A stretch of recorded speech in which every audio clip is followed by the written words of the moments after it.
Hallo zusammen, hier ist die Melli. Ich zeige euch heute, was ich aus dem Memory Notebook Kit aus dem Monat Dezember gemacht habe.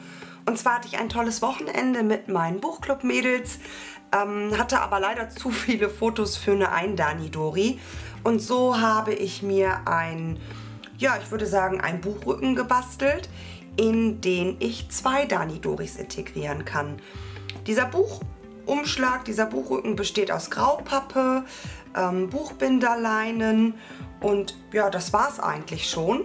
Und ich habe dann hier in den Rücken mit der Crocodile 2 Eyelets reingelocht und befestigt und habe die Danidoris von ihren Tackern befreit.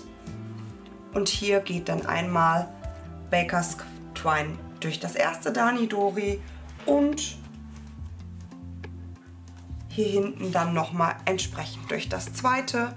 Und hier unten habe ich eine Schleife gemacht und hier oben hängen 2 Tags dran, die auch nochmal Auskunft über den Inhalt geben. Die Tags und auch hier vorne die Front habe ich gemacht mit dem Word Punch Board.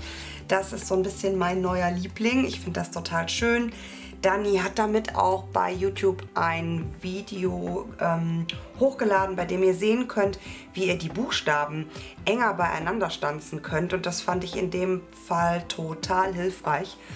Außerdem sind zum Einsatz gekommen ganz viele Klartextstempel, die ich stellenweise auch ein bisschen ja, untereinander kombiniert habe. Und ja, das schauen wir uns jetzt einfach mal gemeinsam an. Ich hoffe, euch gefällt das, was ich hier gemacht habe. Und wenn ihr Fragen dazu habt, vielleicht habt ihr Lust, das nachzubasteln, dann liefere ich euch natürlich auch gerne die Maße dazu. Schreibt mich dann einfach an. Das ist überhaupt gar kein Problem. Ansonsten freue ich mich über einen Daumen nach oben und wünsche euch viel Spaß jetzt beim Durchschauen. Bis dann!